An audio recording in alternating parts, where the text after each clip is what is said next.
سب سے پہلے اس وقت کرنٹ سینیریو کیا ہے، کیا اپڈیٹس ہیں، اس سے آگاہ کیجیے گا۔ جو شہادتوں کی تعداد ہمارے پاس آ رہی ہے جہاں پر بڑی تشویشناک صورتحال۔ بلوچ نے ایک بہت بڑا کلیم ڈالا ہے کہ انہوں نے ایک پاکستانی آرمی کا ہیلی کاپٹر گرا دیا ہے۔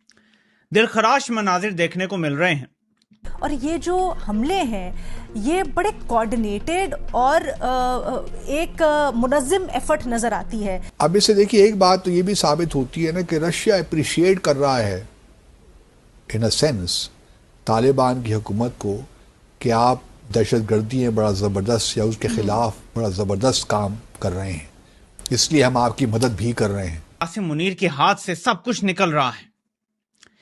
اقتدار جیسے ریت مٹھی سے پھسلتی ہے نا، ایسے پھسل رہا ہے ہاتھ سے۔ اس کے علاوہ ہندوستانی اسٹیبلشمنٹ، ہندوستانی میڈیا اور انسانی حقوق کی تنظیموں کی نگاہیں اس وقت جو ہیں وہ آزاد کشمیر پہ مرکوز ہیں۔ بلوچ لبریشن فرنٹ نے بولا ہے کہ ایک پاکستانی ملٹری کا ہیلی کاپٹر ہم نے گرا دیا ہے۔ پاکستانی اتھارٹیز اس طرف بول رہی ہیں کہ نہیں یہ گرا نہیں ہے، کوئی میل فنکشن ہو گیا اس وجہ سے گرا ہے، یہ وہ and all that، آپ کو پتہ ہی۔ تو اس کا مطلب یہ ہے کہ یہ جو بھی چیز چل رہی ہے بلوچستان میں وہ ایک چھوٹا کلیش نہیں ہے، وہ کچھ بڑا ہونے والا تھا جس میں بلوچ ٹائم سے کنٹرول میں رکھا ہوا ہے اپنے، تو یہاں پر ان کا گھومنا پھرنا بھی زیادہ پاسبل نہیں ہے۔ تو ہو کیا رہا ہے کہ جب آپ کا پولیس اسٹیشن پکڑا گیا، آپ کے جو ٹیکس فیسلٹیز ہے وہ پکڑی گئی، آپ کے کورٹس، گورنمنٹ آفیسز سارے پکڑے گئے، تو اس جگہ کے اوپر آپ کا کنٹرول ہی نہیں رہتا۔ اب کنٹرول نہیں رہتا تو پاکستانی آتے ہیں ہیلی کاپٹر کے ساتھ، ان کے اوپر فائرنگ شائرنگ کرتے ہیں اوپر سے، اور یہ چیز ابھی کی نہیں ہے، یہ چیز تو ریگولر یہ چیزیں کر رہے ہیں۔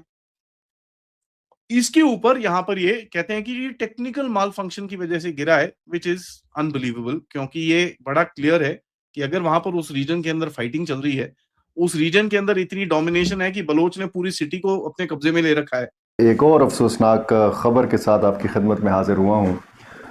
بات پشاور تک پہنچ گئی ہے۔ ہم جب بات کرتے ہیں سیکیورٹی معاملات کے حوالے سے تو عموماً ہم بلوچستان کے حوالے سے بات کرتے ہیں۔ کوئٹہ وہ بھی دارالحکومت ہے بلوچستان کا، اور پشاور خیبر پختونخوا کا دارالحکومت ہے۔ اور یہاں پہ یہ کوئی اچنبھے کی بات نہیں ہے کہ یہاں پہ کوئی حملہ ہوا ہے، کیونکہ ماضی میں آپ نے دیکھا ہوگا کہ ایک سیریز تھی دہشت گردی کی کہ جب روزانہ کی بنیاد پر پشاور میں ایک دھماکہ ہوتا تھا۔ ایک تازہ جو حملہ ہوا ہے، خبر تو ویسے کئی گھنٹے اس پہ گزر چکے ہیں، رات کے تقریباً 2 بجے یہ حملہ ہوا ہے، اور یہ 8 اور 9 جون کی درمیانی شب یہ واقعہ ہوا ہے۔ حسن خیل کا علاقہ ہے پشاور کا، اور یہ پہلے فرنٹیر ریجنز پشاور کا علاقہ تھا، یعنی ایف آر پشاور کا یہ حصہ تھا، اور آپ کو پتہ ہے کہ تمام قبائلی ایجنسیاں اور ایف آرز جو علاقے تھے وہ خیبر پختونخوا کے اندر ضم ہو گئے۔ اس کے ساتھ متصل ہے در آدم خیل۔ در آدم خیل جو ہے یہ کوہاٹ کا علاقہ ہے، اور جب آپ پشاور کا نقشہ دیکھیں تو جنوب کی طرف آپ کو ایک بڑا بیر کا علاقہ آتا ہے۔ بڑا بیر ایئر بیس کے پیچھے یہ علاقہ پڑتا ہے حسن خیل کا، پشاور کوہاٹ روڈ کے اوپر۔ یہاں پہ فرنٹیئر کانسٹیبلری، فیڈرل کانسٹیبلری جس کا اب نام ہے، اس کی ایک پوسٹ کو نشانہ بنایا گیا ہے۔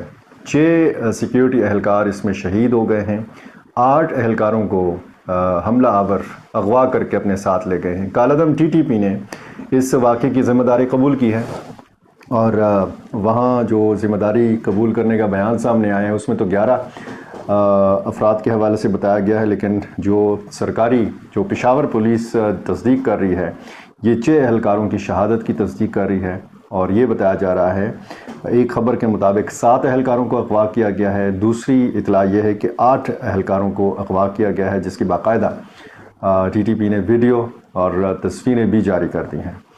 یہ ایک افسوسناک صورتحال ہے، اور اس صورتحال کے بعد جب ہم پاک افغان تعلقات کے حوالے سے بات کرتے ہیں تو پھر ظاہر ہے کہ ایک سوال اٹھتا ہے کہ جب پاکستان کے اندر حملے جاری رہیں گے، جب اس قسم کے افسوسناک واقعات کا ایک تسلسل ہوگا، تو پھر پاکستان اور افغان طالبان کے تعلقات ٹھیک کیسے ہوں گے؟ کیونکہ بنیادی جو ایک رکاوٹ ہے دونوں ملکوں کے تعلقات میں وہ یہی تنظیمیں ہیں، اور انہی تنظیموں کی قیادت ہے کہ جن کے حوالے سے یہ کہا جاتا ہے کہ ان تنظیموں کی قیادت افغانستان کے اندر موجود ہے، ان حملوں کی منصوبہ بندی افغانستان کے اندر ہوتی ہے، یہ بھرتیاں، یہ ساری حکمت عملی جو پلاننگ ہوتی ہے یہ ساری افغانستان کے اندر ہوتی ہے۔ اب اگر آپ BLA کے مجید بریگیڈ کے حوالے سے بات کریں، آپ TTP کے حوالے سے بات کریں،